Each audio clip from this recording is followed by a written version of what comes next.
how you feeling? Welcome to this week's episode of Search and Report. I am your host, Drew Fernie, and today we're going to be talking about the new Super Mario Bros. 2 movie. I guess that's what we will call it for now. Its name got leaked, so we'll talk about that. We'll also talk about Square Enix's recent update and their future plans in the very near future, and how just their whole plan on how to reboot the company essentially over the next 3 years, which is it was a little bit weird and unexpected. We're also talking about the PS5's continued success, sort of, by selling the amount of consoles that have sold, and seeing that it's essentially not living to expectations to a certain degree. And then also gonna go over all the confirmed Nintendo Switch 2 games coming out this year. But first and foremost, let's get into what I have been playing. I've just finished for the second time Tears of the Kingdom. And that game is a masterpiece, bro. Like I just don't know how else to put it. That game is perfect by all means. Well, not perfect by all means, because the Sky Islands felt a little bare. The depths were just okay. They were kind of boring and repetitive. But the overarching story, one of my favorite ones.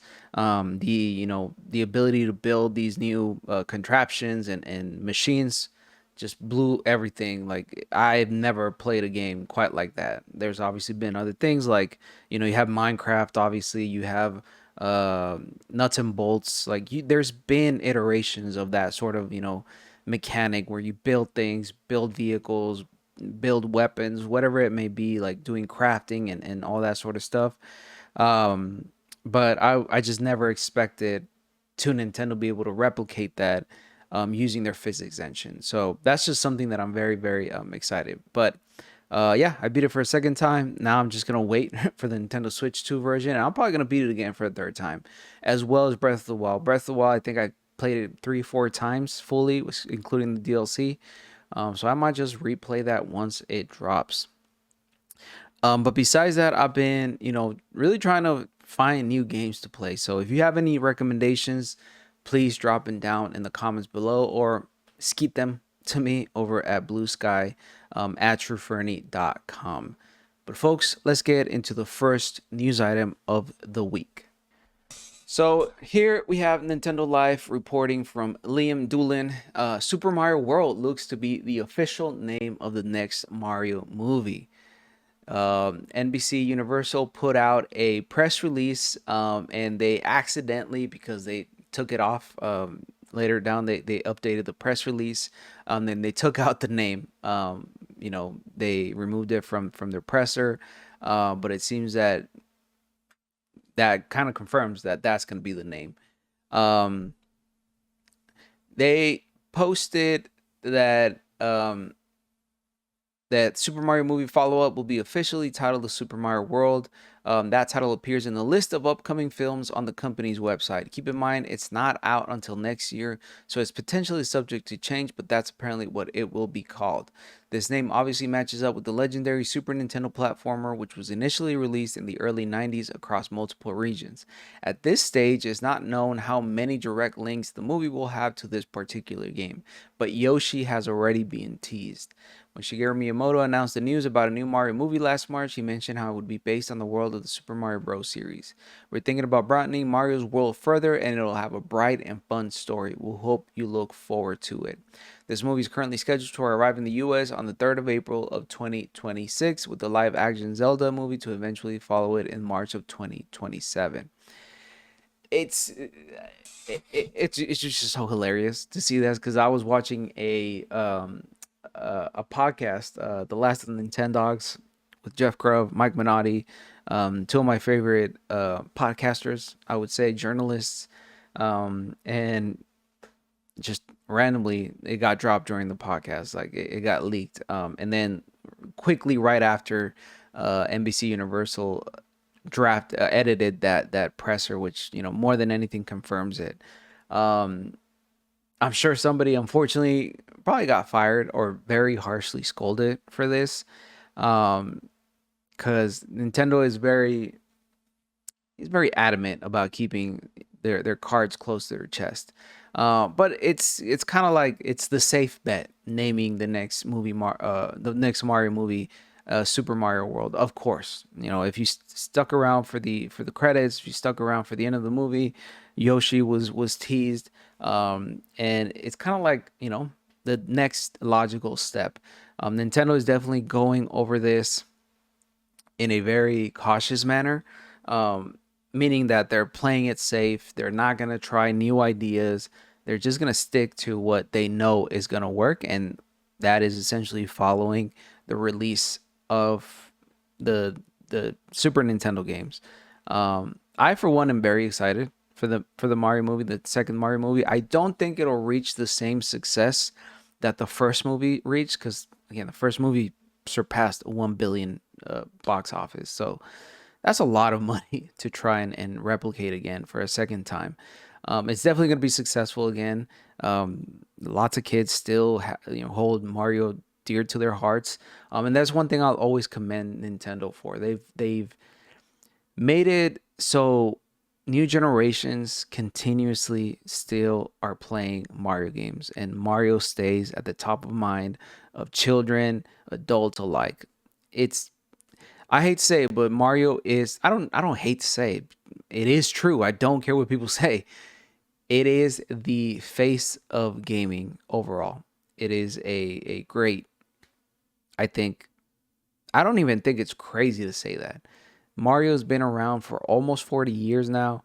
It's insane how long they've kept that brand up. It's insane how much that series, just how successful it's been, to the point where a Mario movie just last year or 2 years ago was able to hit $1 billion at the box office. Like, that's insane.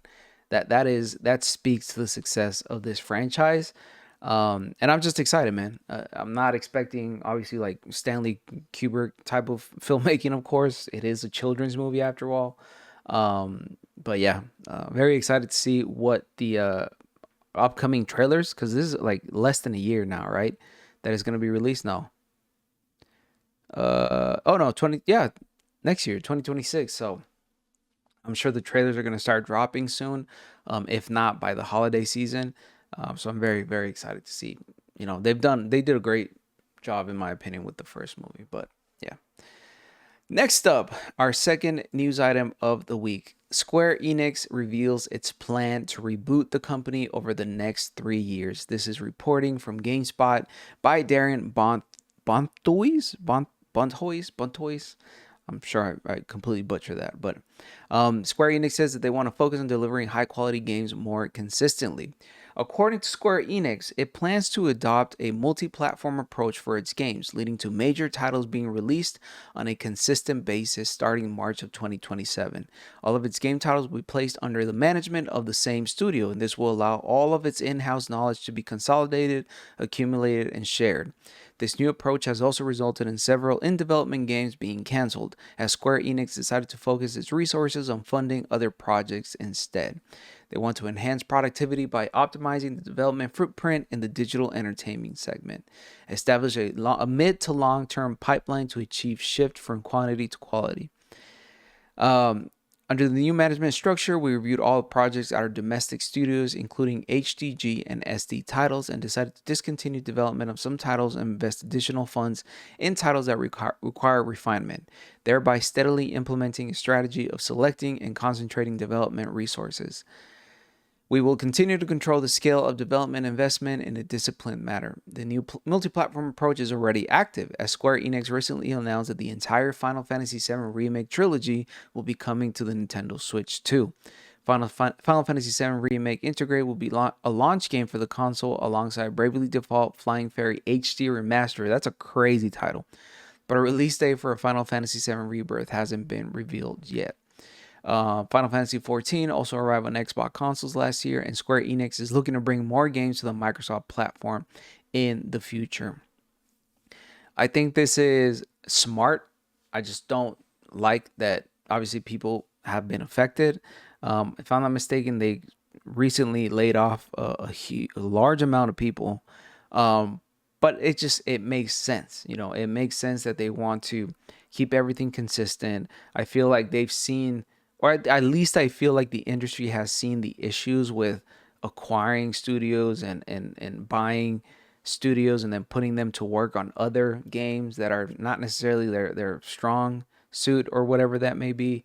And having them to shut them down or just keeping them around with no real purpose. So I think this is a very um, it's a very planned out and very thought out, and I'm pretty sure based on data, um, strategy for Square Enix. And we've seen it, through and through. I think I'm all for bringing games to more platforms. I don't really necessarily like it's really hard because first of all, I'm a huge Nintendo fan, and I know they're never gonna let Mario be on another platform. They're never gonna let Zelda be on another platform. But that's because they're also, console makers. Developers, I feel that they obviously it's the most logical way to go about this by putting their games on the most platforms as possible. You want to capture the biggest audience possible, especially with how much games um how accessible games nowadays are in terms of almost everybody has a console. But you just don't want to close yourself off to that level of thinking. um it'll be interesting to see what happens. It kind of sucks that they're canceling other games. And I think they're just going all gun ho on what's been selling so far. Final Fantasy, obviously. It seems like that's their only really concerned right now. I'm a Final Fantasy fan, but I kind of sometimes want to see something different, exploring other ideas, other series. So it'll be interesting to see how this plays out for them.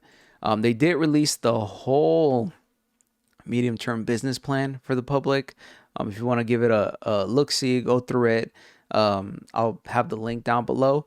But yeah, it's just a bunch of numbers, to be honest. I'm not gonna lie. Um, a lot of business mumbo jumbo. Next news item. The PS5 lifetime sales have been on par with the PS4, but Sony has been relying on third-party game success. Profits are still rising even though their sales are down.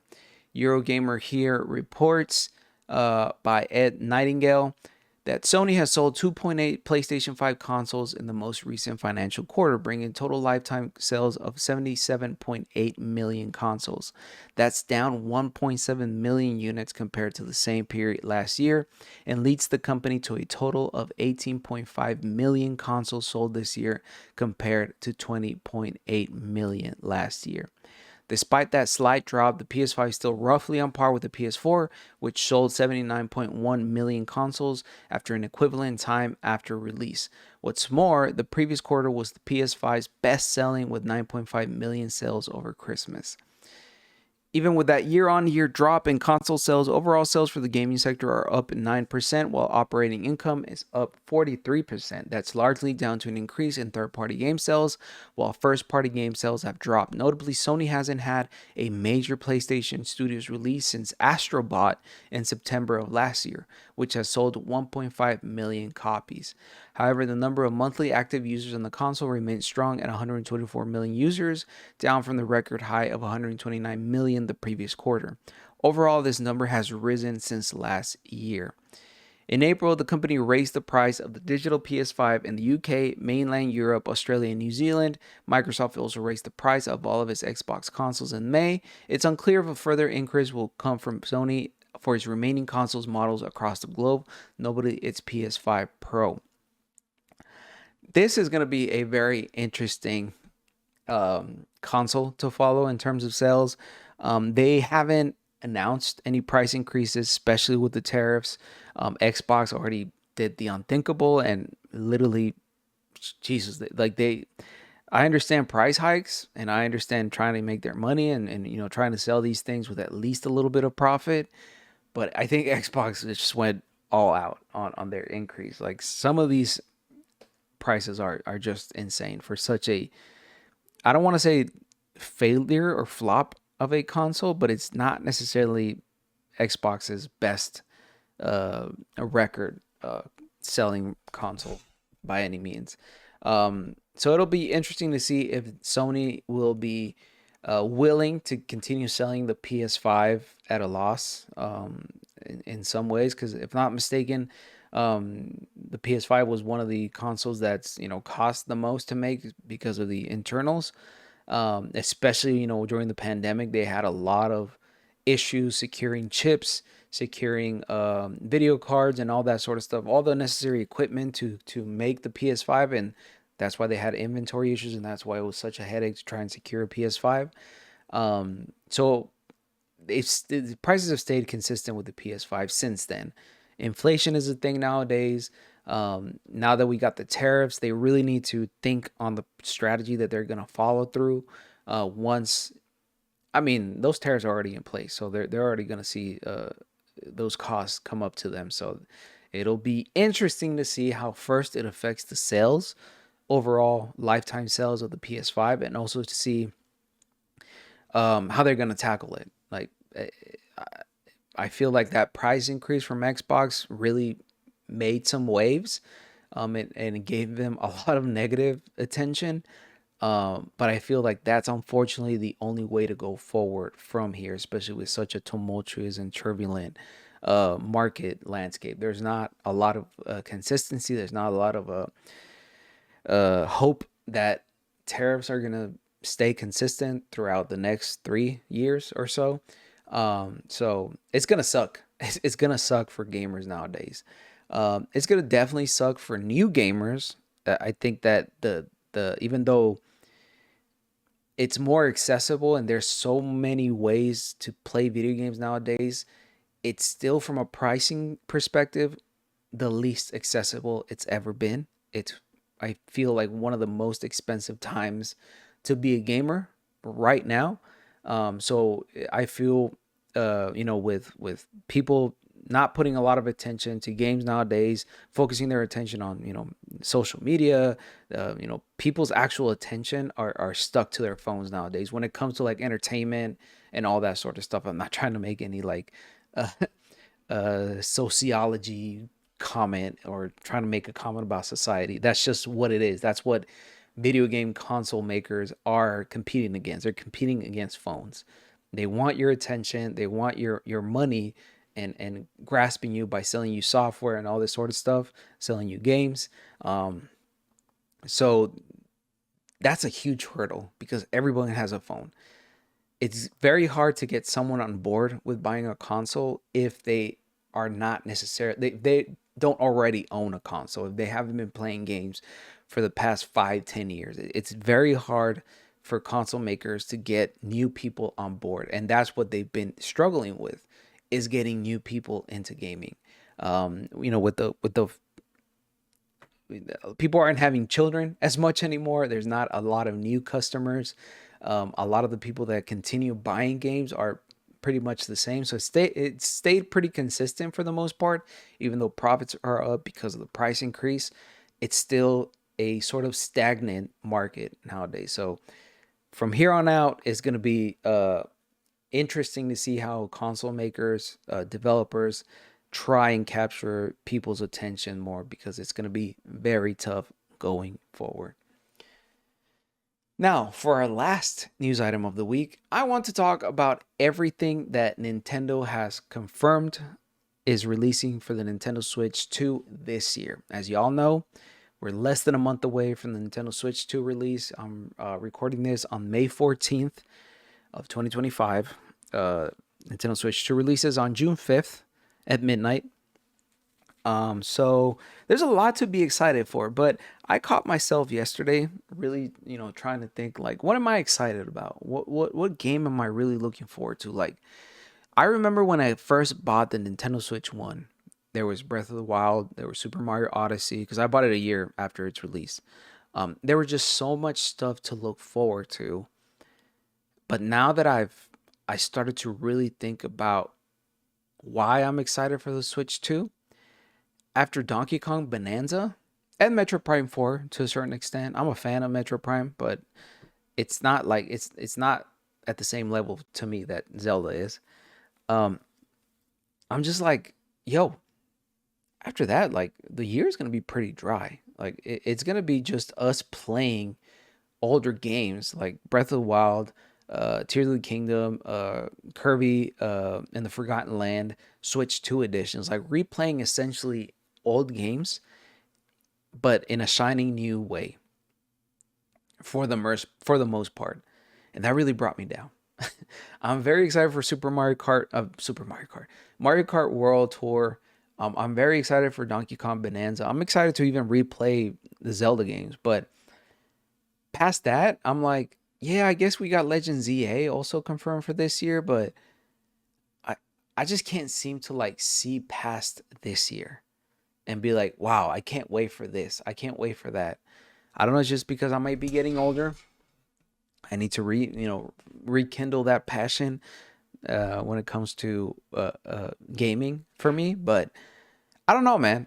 I really hope that Nintendo. I mean, we still haven't had a Switch 2 Direct confirmed past like the release. I'm sure there's gonna be one in June or July or even during Summer Games Fest. I hope they release some stuff because that's literally that same weekend that the Nintendo Switch 2 releases.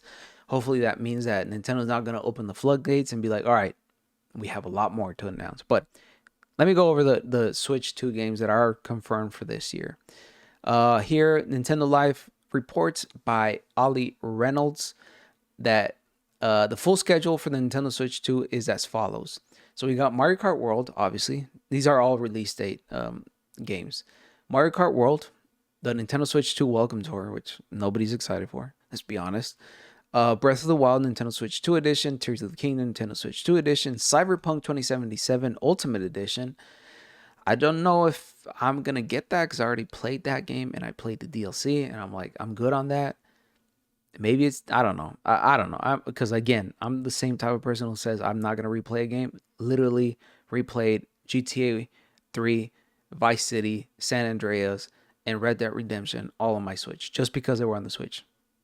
So maybe, you never know.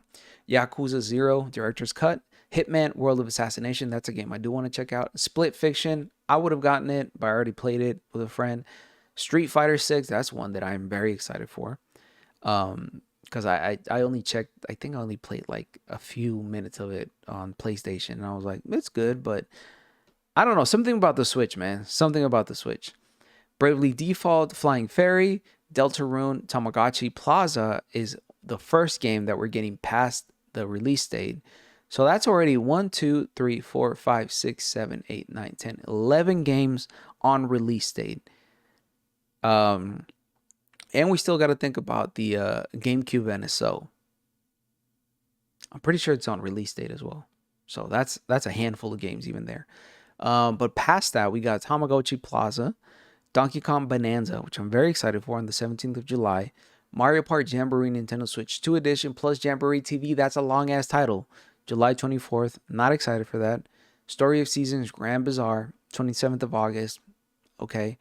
Kirby and the Forgotten Land Nintendo Switch 2 Edition for Starcross World. Interesting. I don't know why in my mind I thought this was going to be a release date game. Dragon Drive, which doesn't have a actual release date, just says summer 2025, which I've heard very negative things about that game. I've heard that it's not that good. I heard that it's just like a game. Like it's not necessarily going to be worth, if it's $50, $60, I'm definitely probably going to pass on it. Metro Prime 4 Beyond 2025, still got no date. Kirby Air Riders, another game that I'm pretty excited for. Elden Ring Tarnished Edition, just 2025. Hyrule Warriors Age of Imprisonment on winter 2025, which I'm pretty sure is going to release on November. Because if I'm not mistaken, Age of Calamity also released during the holiday season in November. Because I vividly remember covering that game. Pokemon Legends ZA Nintendo Switch 2 Edition, late 2025. That's definitely going to be a holiday game. It's going to come in November or early December. The Dusk Bloods, which we're already talking about next year, 2026, and Hades 2, which is to be determined. So that's what I mean. Like past Pokemon Legends EA, There's not much to be excited for. And again, this is me like being very, very privileged. Like, I'm not saying that we don't have games to play.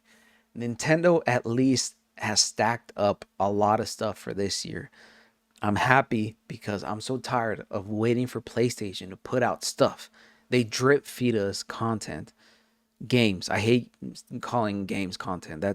I need to lose that word. Um so at least like I'm grateful that Nintendo, does that sort of stuff. They don't announce ahead of time things if they're not releasing this year.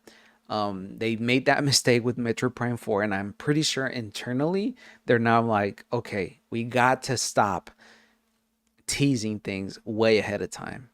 From my memory, if my memory serves me correctly, I think also Bayonetta 3 they announced way ahead of time, and like that really like made the wait so much worse. So I do hope, and I'm pretty sure they are stacking up stuff for next year. This is going to be a huge release for Nintendo, and I don't think that they're not aware of that. They're just playing, as Nintendo does, keeping their cards close to their chest. I wouldn't be surprised with some huge shadow drops here and there once the Nintendo Switch 2 releases. I'm, keeping my fingers crossed for some announcements or Summer Games Fest. But we'll have to see. We'll have to see. But folks, I've been True Fernie. This has been Search and Report. Please rate us and review us on your favorite podcast listening app, whether that's Spotify. I don't think you can rate on Spotify, but thank you for listening to us on Spotify. Rate us and review us on Apple Podcasts or wherever else you get your podcast, of course. But I do want to ask this question. What games are you excited for the Nintendo Switch 2? I'm personally excited for Mario Kart World, DK Bonanza, and to a less extent, replaying Breath of the Wild and Tears of the Kingdom in the Switch 2 edition. But I'm really not. That's just me being a Zelda fan. I'm not like super excited for it. Like, I've already played these games. I know Hyrule like the back of my hand. Like, it's really like sort of depressing and concerning that I know that place better than my own city. And then besides that, I guess Kirby Air Riders to an extent, but I can't really get myself excited for Pokemon Legends EA because I've learned to keep my expectations low when it comes to Pokemon, and it's sad. It's sad, but it is what it is. I still am gonna get that game day one. But you let me know down in the comments below, what are you most excited for the Nintendo Switch 2? But folks, links to my socials are down below. Please make sure to follow me on Blue Sky, where I post anything and everything that might interest you as my viewer, and where I spend most of my waking hours honestly talking about gaming, anime, basketball right now. These players have been insane. They've been so fun.